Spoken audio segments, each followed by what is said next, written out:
Hello and welcome to the next part of ICSE Biology Cardiovascular System.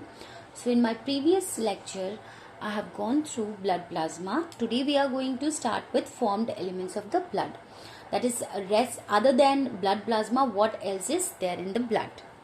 Okay, so there is presence of RBC, WBC and platelets, where RBC's other name is erythrocyte, WBC's other name is leukocyte and platelets other name is thrombocyte. Now we will go through what is erythrocyte or what is red blood cell, what is its need and what is the composition of erythrocyte. Now in our body there will be somewhere where the process of making of red blood cell is going on. Okay, now the process by which the red blood cells are formed is known as erythropoiesis. So a question can be framed from here: what is erythropoiesis? Now erythropoiesis is what? The process by which the red blood cells are formed. Now see, these cells, RBCs, are very much highly specialized cells. Now if we talk about the adults, in adults red blood cells are formed where? Now there should be somewhere, okay, a location from where the red blood cells will be formed, as because the process which is known as erythropoiesis. So erythropoiesis should be occurring somewhere in the body. Now in adults, where it is formed in the red marrow, that is the bone marrow. Okay, now what is bone marrow? We all know that when we suppose those who are non-veg, they can understand it more better. And when they eat any kind of meat, they'll find that inside the bone there is a matter which is very spongy and kind of very soft. And sometimes if we suck, like suppose if someone is taking mutton, okay, then they can feel that when they are sucking the bone, they'll find some kind of melting material coming inside coming in their mouth. Okay, that is what the bone marrow. So it is stated over here, the red marrow of what? Long bones. Now which are the long bones of our body? The first long bone is the femur, which is the thigh bone. The thigh bone is known as femur. Okay, and humerus, where do we find humerus? We'll find humerus just exactly in that position where in leg we find femur. This is of hand. Okay, humerus we find in hand. Now next, in adults what happen? So in femur and humerus, in their marrow, in their bone marrow, okay, we'll find the process of erythropoiesis. But when we go through any embryo which is inside a womb, in embryo what happens? The process continues in liver and spleen. Okay, so there is different location for both. In embryo it is different and in adults it is different. Now the presence of hemoglobin imparts a red color to the RBC, to the cells. Okay, now what is hemoglobin? It is respiratory pigment. Why it is known as respiratory pigment? Because while we respire, while we breathe in, we take in what? We take in oxygen. Now this oxygen is, we take in air, okay, inside through our nose. But what happens? This respiratory pigment will only pick up oxygen and supply it to our body through this RBCs. Now in this RBC there is presence of this hemoglobin, which will be imparting this RBC red color. So why it imparts red color to the RBC? Because hemoglobin itself is made up of iron and protein, and iron is little bit blackish red in color. That's why what happens, that the hemoglobin is red in color, and that's why it imparts red color to the cells. Therefore, so hemin means iron, globin means protein. Together it is forming hemoglobin. Now let's come to the structure or the shape of erythrocyte. Now we'll find that erythrocyte or RBC are spongy in texture. Okay, and they are biconcave. Biconcave means if we look under microscope, a red blood cell will find a structure like this. That is, the midpoint is little bit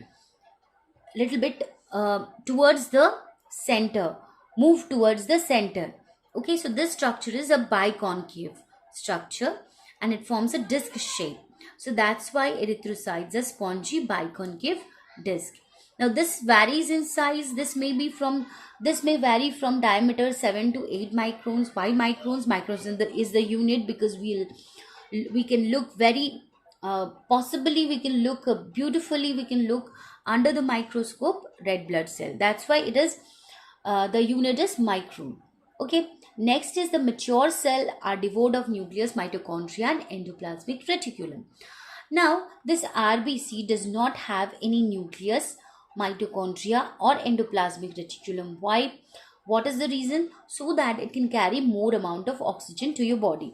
Suppose there would have been presence of nucleus, mitochondria, endoplasmic reticulum in the RBC, because we all know what, that in in the eukaryotes, okay, in the eukaryotes, what happens, that there is presence of nucleus, mitochondria and endoplasmic reticulum.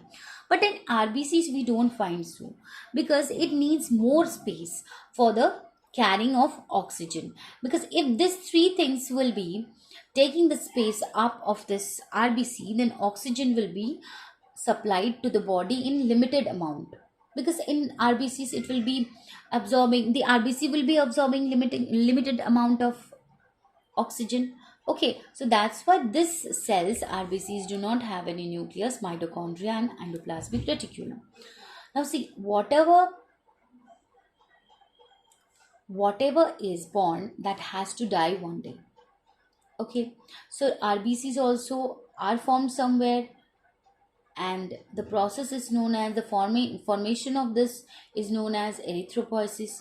Now what happens, this RBCs after 120 days die or gets destroyed. Okay, now after 120 days it gets aged, it gets old, and then it gets destroyed. Where? Somewhere it has to get destroyed, where? In the spleen, liver and bone marrow. Now what happens, the iron component, now see, this hemoglobin is consisting of what? This hemoglobin is consisting of the iron and protein. So the iron component of this hemoglobin, what it does is accumulated in the liver, is stored in the liver, while the globin part is excreted out as a bile pigment. Okay, as a bile pigment, which is known as bilirubin.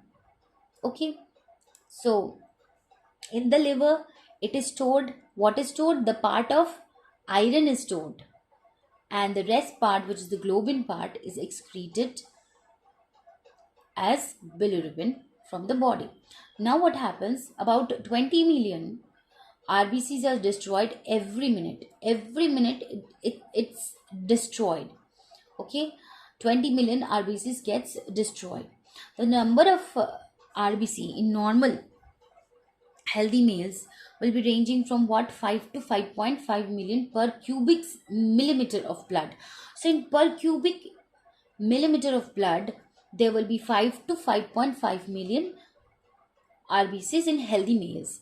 But when we will look into female, that is little bit lesser. Okay, that is 4 to 5 million per cubic mm of blood. Now what is the function of RBC? What is the function of erythrocyte? As I have stated earlier, that the hemoglobin will be carrying hemoglobin is the respiratory pigment, which will help the RBC to carry the oxygen. So the same thing is the main function. The main function of the RBC is to transport oxygen, where? Throughout the body, that is to the cells and the tissues of the body. Okay, and next thing what it will do, it will not only provide oxygen to the body with the help of hemoglobin, but also will carry carbon dioxide from the body, which is a waste product. Okay, which is not used by your body, will be carried from the body and will be eliminated through the lungs. Okay, so two main important work is done by the RBC. One is providing oxygen to the body cells, tissues, whatever, means every part is getting the oxygen. Not a single part will be devoid of oxygen in your body. Okay, and the next thing is what, that it will be carrying carbon dioxide from the body and will be eliminated through the lungs. Next one is what, The following features of mammalian RBCs enable them to efficiently carry out the above function. Now, how this two function, carrying of oxygen and carbon dioxide, takes place in mammalian RBC? What are the functions? What are the features? Okay, what are the characteristics which will allow this oxygen and carbon dioxide movement efficiently?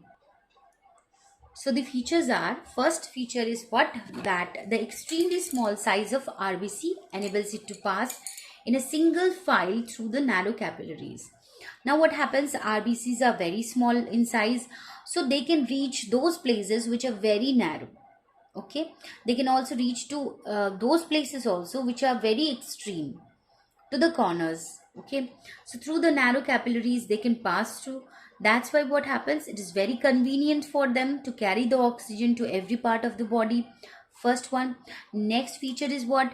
That it is the carrier of respiratory gases. We all know what is that, oxygen and carbon dioxide, but with the help of what? Hemoglobin. Hemoglobin is the one which will be helping the RBCs to carry this oxygen and carbon dioxide.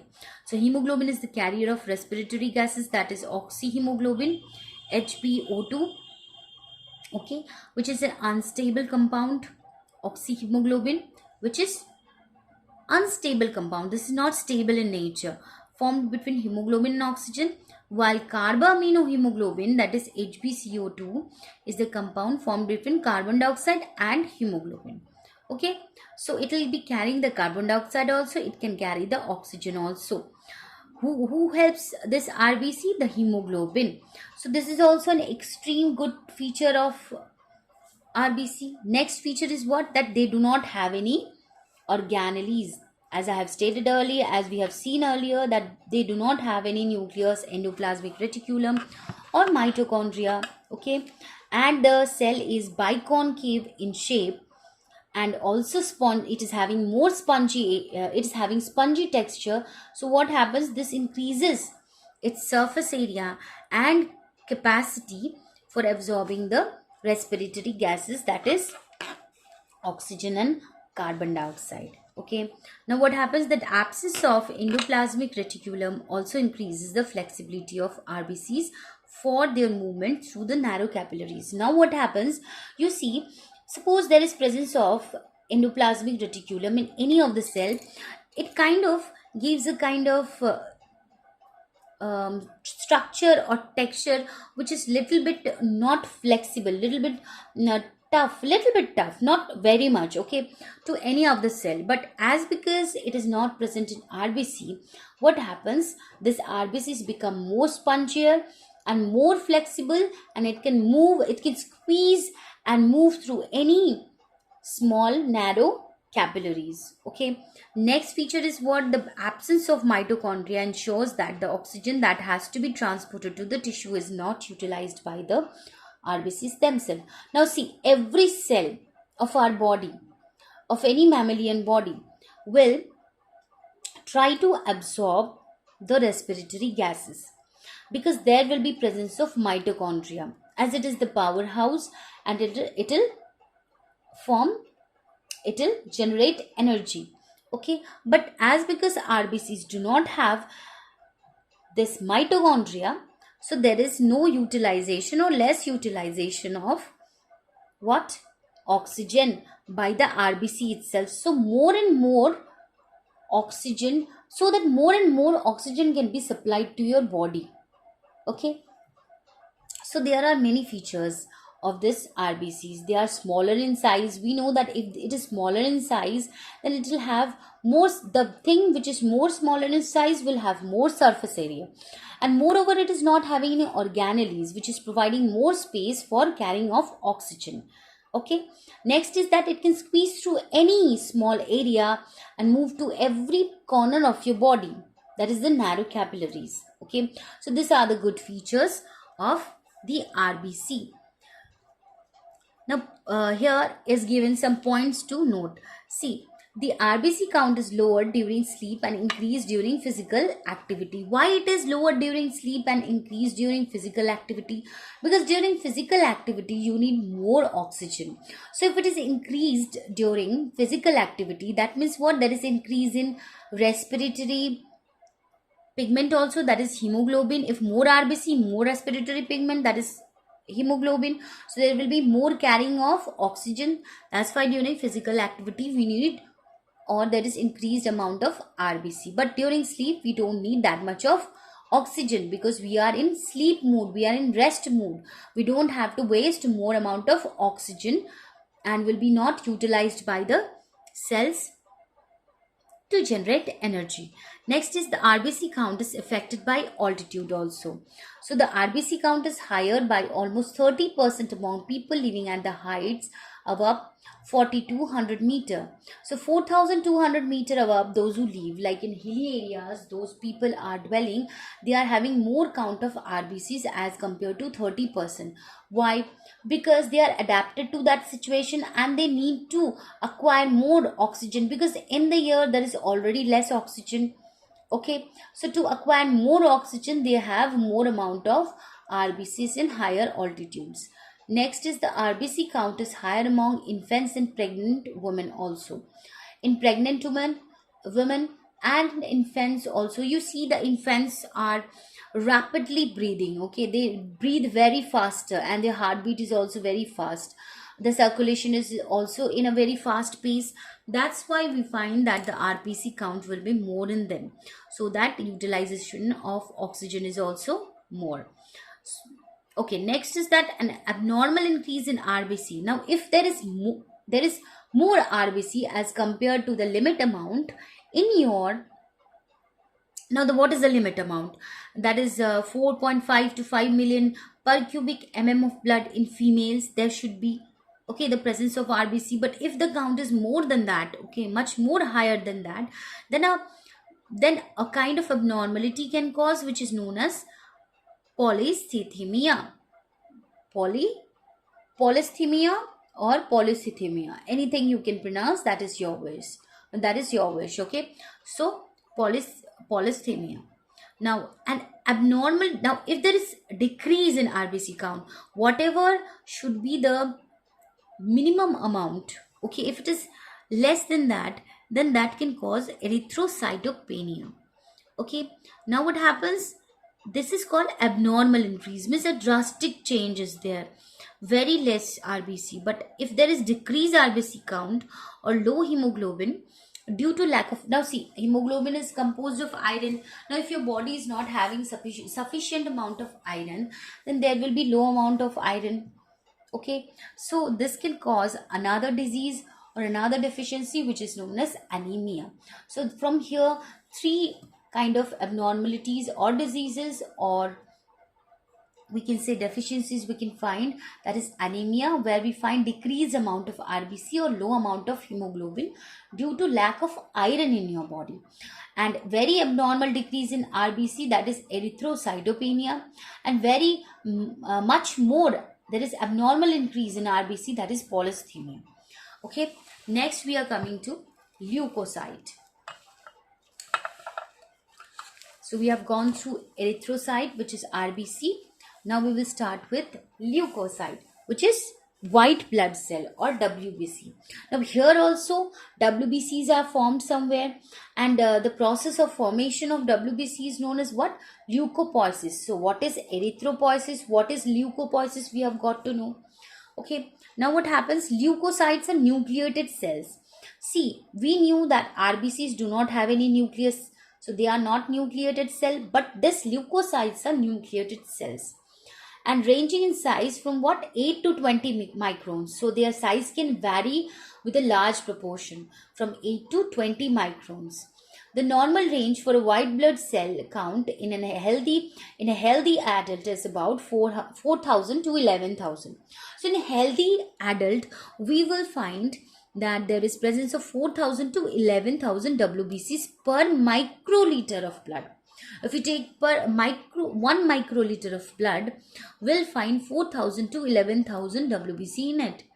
Now, if there is an abnormal increase of WBC count in your body, this can cause a deficiency, a disease. This can be indication that your body is suffering from some kind of symptoms or inflammation or some kind of disease. Okay, and this mechanism or or the thing that is abnormal increase is known as leukocytosis. So what is leukocytosis? It is abnormal increase in WBC count. Now, if there is decrease in WBC count, then that is known as leukopenia. So what is leukopenia? An abnormal decrease in WBC count is known as leukopenia. Now see, now we did not see any types of RBC. RBC was just a simple biconcave spongy in texture. Okay, but here we'll find that WBC are of different type, but the major two types in which the 5 types of WBC are distributed is agranulocyte and granulocyte. Okay, so 2 types of leukocytes are there, agranulocyte and granulocyte. Now first we'll go for agranulocyte. From the word itself we can understand that there is no presence of granules in this WBC. Okay, here we can see the picture agranulocyte, under which comes lymphocyte. So we can remember that L and M. LM is agranulocyte. Okay. Now what are this agranulocyte? This have no inclusion in their protoplasm. Okay. So this is the protoplasm. They do not have any kind of inclusion. Means nothing is there in their lymphocyte. We do not see any granules over here. Now they are developed from where? They are developed from the lymph nodes and red bone marrow. Okay, they are categorized further as what? Lymphocyte and monocyte. Now we find lymphocyte up to 20 to 25% in our blood, and whereas monocyte is very less, that is 3 to 8%. Now lymphocytes have what? Round in shape. They are round in shape. They are having slightly indented nuclei. You see the nucleus is so big, very big. Okay, and it is very indented. Indented means there is carving in the nuclei. There is one nucleus, or there is one nuclei. Okay, but when we see monocytes, okay, it is having a nuclei which is kidney shaped and also indented. Okay, so these are very less in amount in the blood, and these are very these are, as compared to this is high in comparison to this. Okay, high amount in blood. The presence of lymphocyte is in high amount as compared to monocyte in the blood. Got it? Next we are coming to the granulocyte. There are 3 types of granulocyte, and from the word itself we can understand that the protoplasm is consist of see granules, small black structure we can see here also. So these are granulated. So that's why these 3 are known as granules, and we can remember this as EBN, that is eosinophil, basophil and neutrophil. Okay, and these are having one the nuclei of this are lobed in structure. Okay, now first we'll move for eosinophil. They are only 2 to 4% present in the blood. The nucleus is bilobed. You see why it is bilobed? Bi means 2. So we can see 2 lobes are present here. One connection is there. Okay, so 2 lobes are present. So it is bilobed in nature. And the lobes are connected by a thin strand. This one. The cytoplasmic granules stain. Now this granules can be stained with orange red dye, which is known as eosin. So eosin is an acid dye which is orange red in color, and we can stain this eosinophil with it, and we can see the bilobed structure of nuclei under the microscope. Next is it produces, what is the work of this? Okay, it produces antitoxins to fight the effect of histamines in allergic reaction, and also destroys certain parasitic worms. So like for example, if you take any mammalian body, there is presence of any parasitic worms, this WBC, which is eosinophil, will help in fighting against them, and also it releases antitoxin. Antitoxin means that toxins are what? They are poisons, okay, produced in our body through any foreign particle or foreign invading like virus, bacteria. So this when the toxins will be produced by this microorganism, this eosinophil will produce antitoxin and will fight against those. And what happens in allergic reaction, we can see this producing antitoxins, okay, to fight against what? histamines. Next is basophil. Now see, eosinophil. Eosinophil means from eosin. It is dyed with eosin. That's why it is eosinophil. And this is eosin is a acid dye. Now we are coming to basophil. From the word itself, we can understand that it is basic in nature or will dye with base. Okay. So granules will be stained with blue black with basic dyes. Okay. So with basic dye, we can dye this and we can look under the microscope and we can find the lobes or we can find the nuclei. Okay, these are also very less, 0.5 to 1.0%. Now this nucleus is very large. It is also bilobed, but it is irregular in shape and do not have any thin strand between them. Okay, and granules, this granules will stain what? Basic dye, which is blue black dye.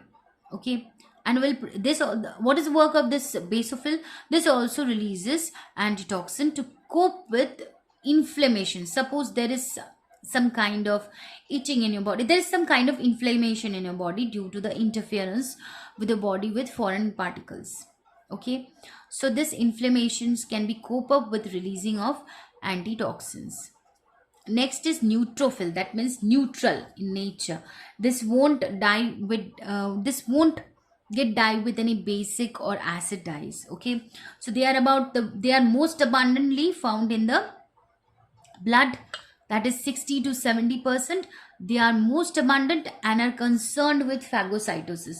What is phagocytosis? We all know, we have studied this in our previous classes somewhere. Like amoeba, there is a presence of protozoa which is known as amoeba, okay, which engulfs its food, with the help of phagocytosis. That is, suppose this is amoeba, okay, and suppose there is a food over here. So what it does, it will extend its pseudopodia. These are pseudopodia are the extended part of the cytoplasm, okay, and will be engulfing its food inside the structure of this amoeba. So this is the microorganism we all know. So this process of engulfing food, this process of taking up the food is known as phagocytosis. The similar mechanism is done by this Mr. Neutrophil.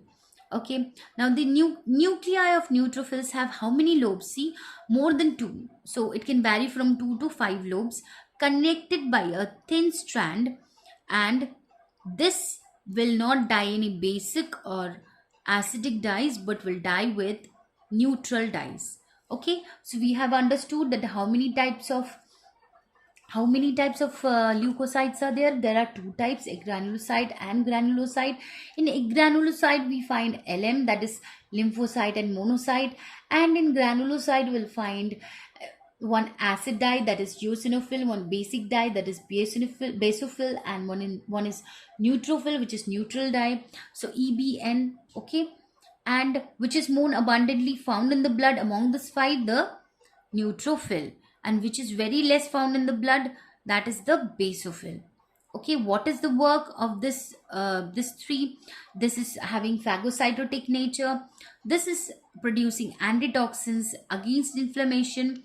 This is producing antitoxins to fight against histamines, which is released during allergic reaction. Okay, now next we are moving on to the characteristic of leukocyte. As I talked about amoeba over here, that means they are also having amoebic structure. That's why they can do phagocytosis.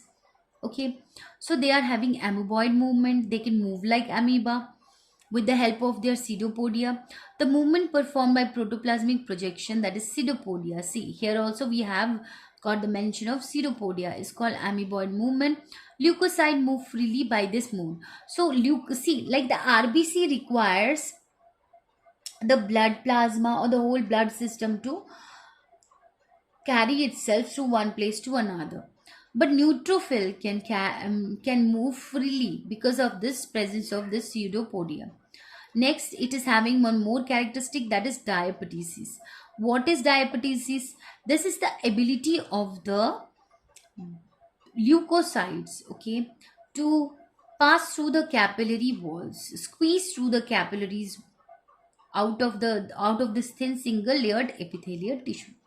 Okay, like here we can see a picture of diabetes. We can see this is the WBC. So what happens, suppose here these are the bacteria, these are the foreign particles which is entering the body.